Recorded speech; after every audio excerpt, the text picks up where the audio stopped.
Welcome to Justice Today, the official podcast of the Department of Justice's Office of Justice Programs, where we shine a light on cutting-edge research and practices and offer an in-depth look at what we're doing to meet the biggest public safety challenges of our time. Join us as we explore how funding, science, and technology help us achieve strong communities.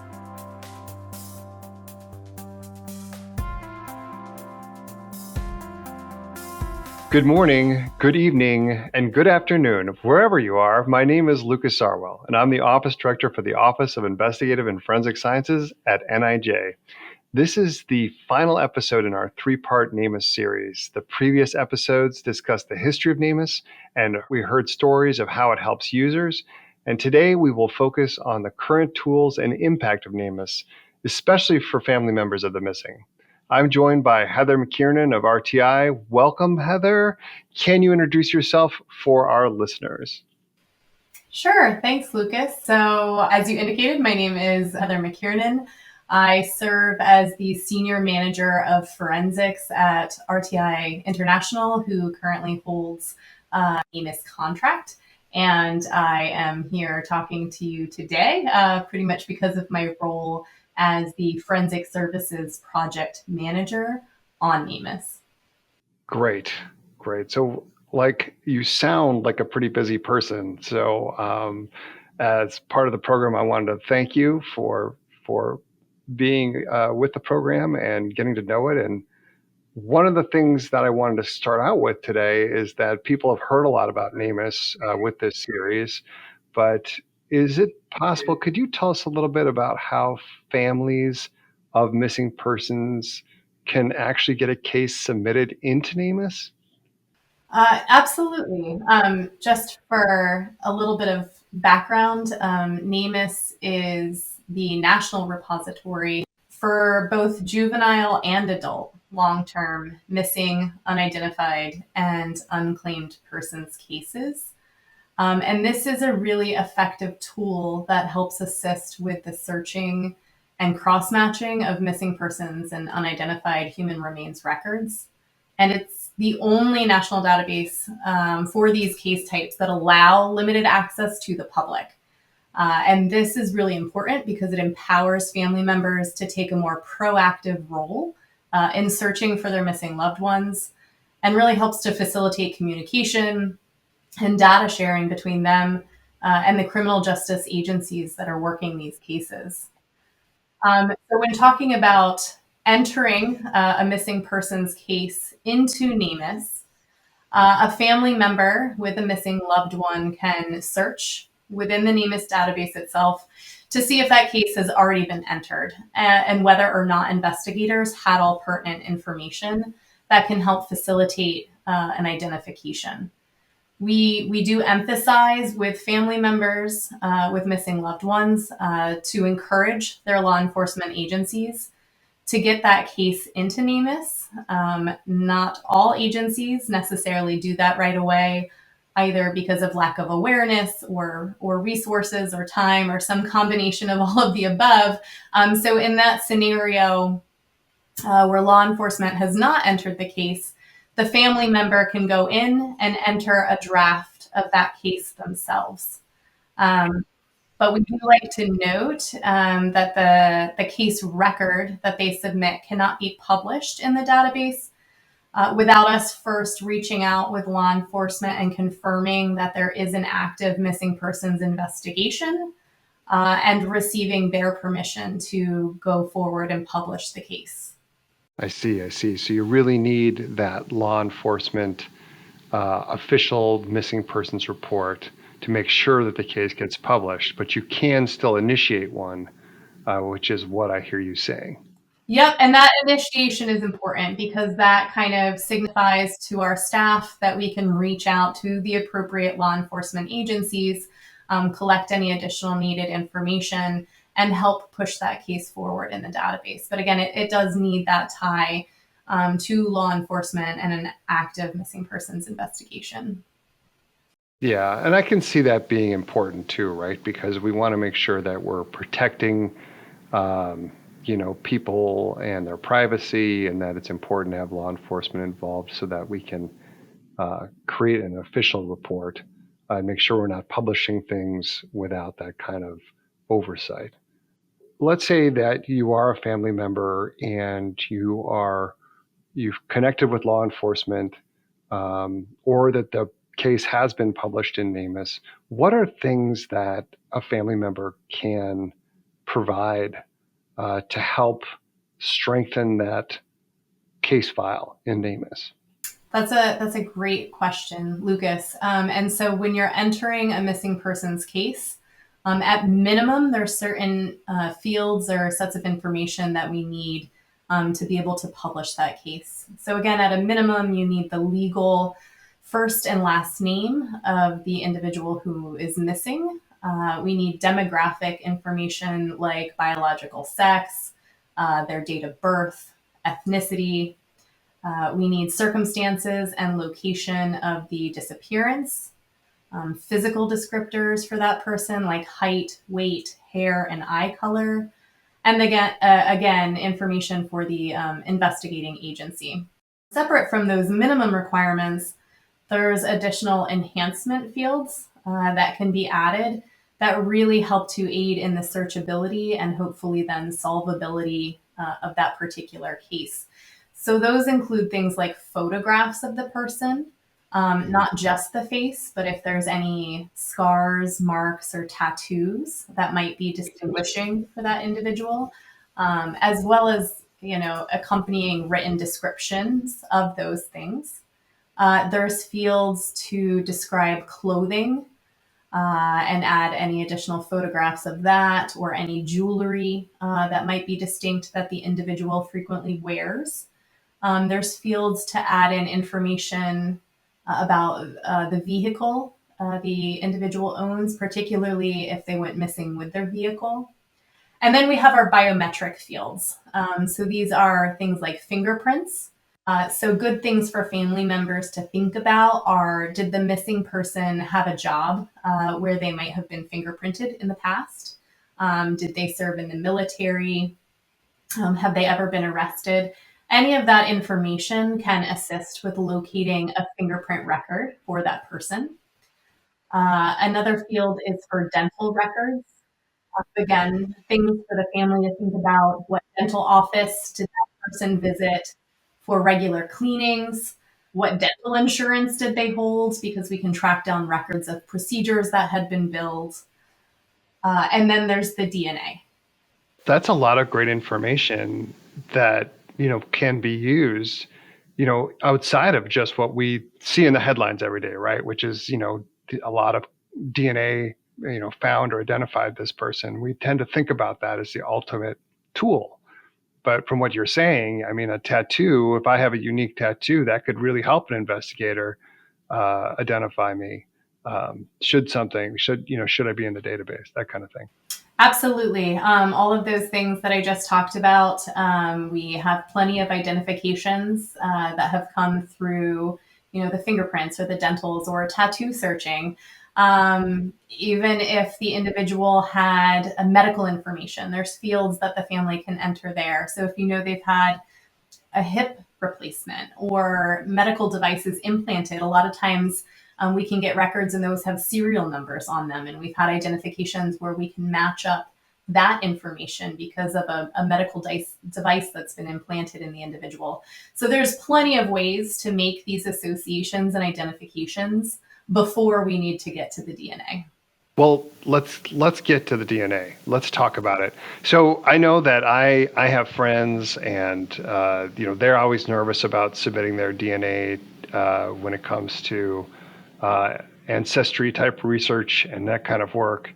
Like, how does NamUs, or how do people in the unidentified persons and missing persons world use DNA, right? Like, how is that applied?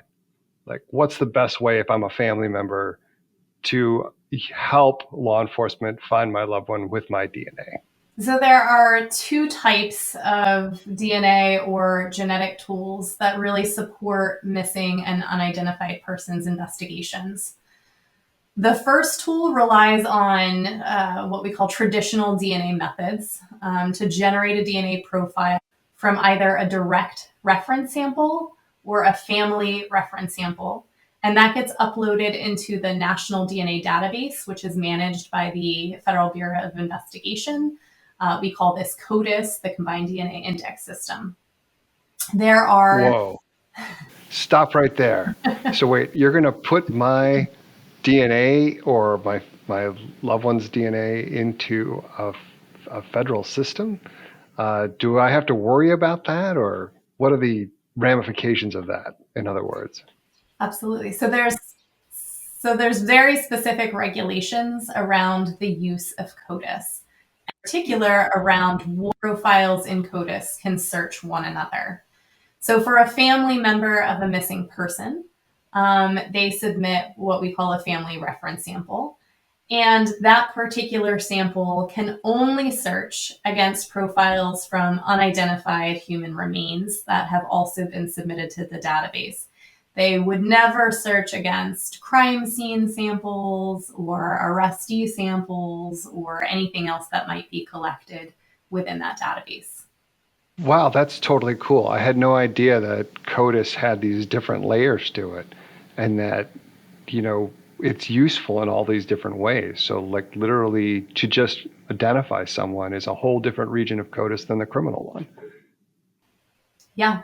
And so, as I indicated, there are those two types of samples when you have a missing loved one that you can try to collect and submit with the assistance of law enforcement. So again, the first being that direct reference sample. So this is something that would have originated from the missing person. These are things like a toothbrush or a razor, something that only the missing person would have used. And then again, they can work with law enforcement to submit ideally 2 family reference samples that could also be uploaded into the CODIS database. Okay, Heather. So you've talked about these 2 different types of reference samples, family and direct. So I've heard a lot about forensic genetic genealogy, or FGG. Can you talk a little bit about that? Is that helpful for families? Absolutely.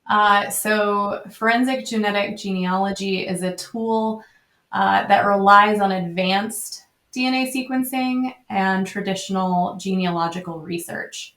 So instead of targeting 20 to 40 data points essentially for comparison, it targets 600,000 to over 1 million data points for comparison. So while traditional DNA testing with CODIS might work really well to make matches between people that share half of their DNA, so these are things like parent and child or full siblings, you just don't have enough of these data points to compare and make associations for more distant family members.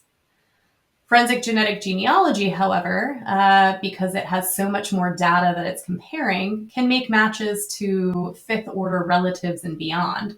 So these are people you would not even recognize as family members, which is why this tool has been so successful at helping to solve these cases. Since those 2 tools, the CODIS approach and the forensic genetic genealogy, really target completely different locations in the DNA, different types of DNA markers, and different amounts of those markers, the profiles are not interchangeable. So it's recommended that you work with law enforcement to both provide a sample to CODIS and then also upload a sample to a genealogy database if you're willing. There are a large number of direct-to-consumer sites that you can go to generate a DNA profile needed for forensic genetic genealogy searching. But there are only 3 databases that allow law enforcement access for the purposes of identifying unidentified human remains. Those are GEDmatch, Family Tree DNA, and DNA Solves. And you can find plenty of instructions online that walk you through how to download your profile generated from one of those direct-to-consumer tests and then upload it into one or all of those 3 databases. Wow, that is really interesting and powerful technology. So I want to talk, Heather, about what happens once a case is created in NamUs. Like what other types of activity does the program do to help resolve these cases that we see so many of across the database? So I think first I would point out that once a case has been published and is active in the database, it cannot be edited by a family member, even if they were the ones to submit the draft. Because at that point, essentially, the case has been vetted and now is essentially owned by the investigating agency in the system. But family members can view the information that's there. And if they have updates to the case, they can either reach out to the investigating agency and or reach directly out to NamUs, and we can update that information on their behalf.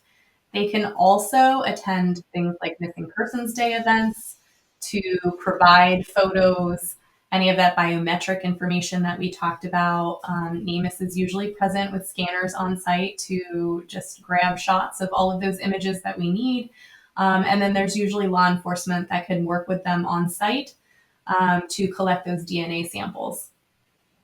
And that's also a great opportunity at those Missing Persons Day events for me to engage with media to bring awareness to their missing loved ones. So once we have all of the essential records and the enhancements within that database, there's other things then that happen to support that case. Because the NamUs program really is a lot more than just the database itself. So we have a very diverse staff with decades of experience in law enforcement, medical legal death investigation, and allied forensic services that provide technical and investigative support to these cases through multidisciplinary team cold case reviews. We provide free analytical services to look for things like proof of life and activity for that individual, or additional family members that we could reach out to for collections and things like that. And also free forensic service. And all of these things are really offered to the criminal justice community to help drive these case resolutions, bring closures to these families, and ideally names to our unidentified decedents. That's a lot of work. And I wanted to say, I think it's really interesting how, NamUs fits into the larger criminal justice system. It's really just kind of a piece of the puzzle, right? And this piece is to identify people and to resolve missing person cases, not necessarily solve crimes. Although I would say that probably the identification of an individual could lead investigators to maybe seek out a perpetrator in some cases. One thing I wanted to just discuss with you too, Heather, is some of the statistics. Exactly how many cases do we have in NamUs right now? So typically we have anywhere between 20 to 30,000 active missing persons cases within the database. Somewhere between 14 and 15,000 active unidentified persons cases, and an additional 16 to 17,000 unclaimed persons cases within the system.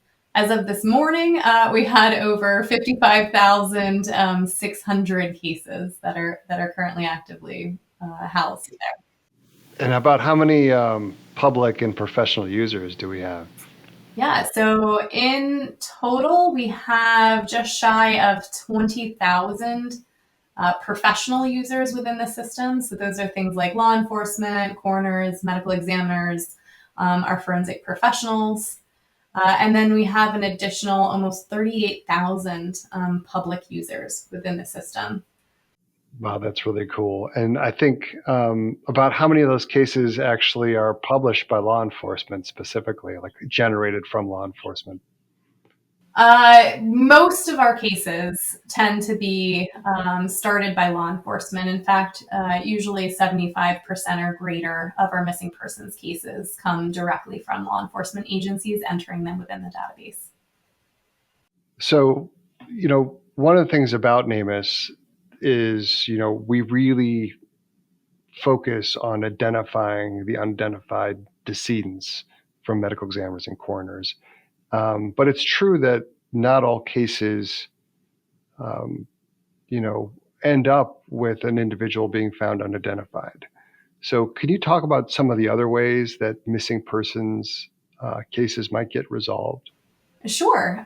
So we have plenty of identifications when the individual is still alive. And so if that missing person goes somewhere where they happen to be fingerprinted for one reason or another, we've had hits that way and notifications back indicating that that individual is, in this particular state or area. Sometimes we have analytical services that run searches to look for kind of activity of any utilities or things like that are listed for the individual, maybe in other states now. And we found people that way, and we can have law enforcement do a welfare check on them. I mean, when you're talking about the adults in particular, it's not illegal to go missing. And some of these are voluntarily missing individuals that don't have contact with their families anymore for one reason or another. So we certainly do see those scenarios. In our system, as you had indicated, a case is resolved or archived essentially either when we have that confirmed proof of life for the person. They have been verified to be alive and where we think they are now, and or if we find them and they've been positively identified as deceased. But I would say the majority of our resolved missing persons cases are actually found alive. And that metric is skewed more heavily in that direction, in particular when you're talking about our juvenile missing persons cases in the database. One thing I wanted to ask you about was you mentioned juvenile cases, and I wanted to figure out, how is NamUs different than the National Center for Missing and Exploited Children? Because we do have juvenile cases in the database, but how is that different from, NCMEC's mission? One of the biggest differences that I can point to is the availability of resources to handle missing juvenile cases as soon as they go missing. That is not something that NamUs is equipped for or designed to support. And so that really does fall into the purview of NCMEC. They have, boots on the ground individuals that can go out and help find their missing child. That is not what's with NamUs. Again, we are a program that is really designed to support the long-term missing and unidentified persons records. So it really doesn't have anything to do with the age of the person. It is designed to support both adults and juveniles. It has everything to do, I would say, with the age of the case itself. So again, the immediate missing runaway potentially is not a case suitable for entry yet into NamUs, because the database itself is really designed to facilitate that cross-matching between the unidentified persons records and the missing persons records for identification purposes. Now, there are exceptions to that as well.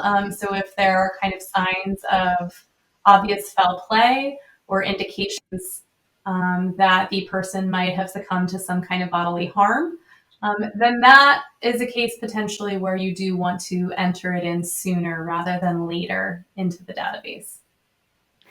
And, Heather, again, I think it's that, the big difference between those two missions of the programs is, if you're a juvenile, going missing could be a crime. So it's viewed differently than a missing adult, because we can go missing in this country. That's something that we have the right to do. And that's different if you're a child.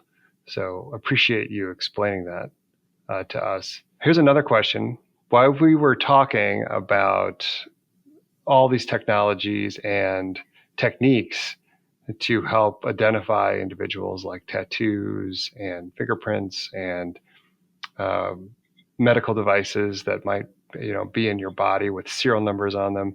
I was going to ask you, what are some of the newer things that NamUs is looking at using to help make these identifications?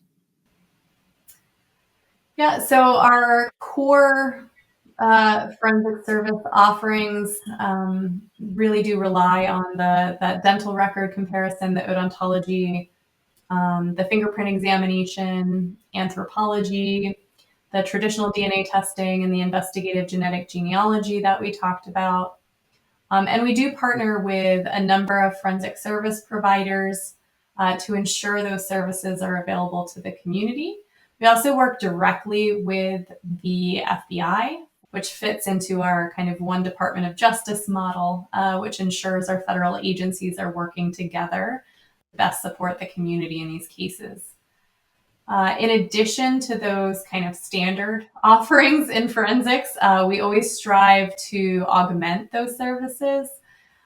We have brought on board the tattoo searching, biogeographic ancestry estimations, services of a forensic artist, as well as facial recognition capabilities.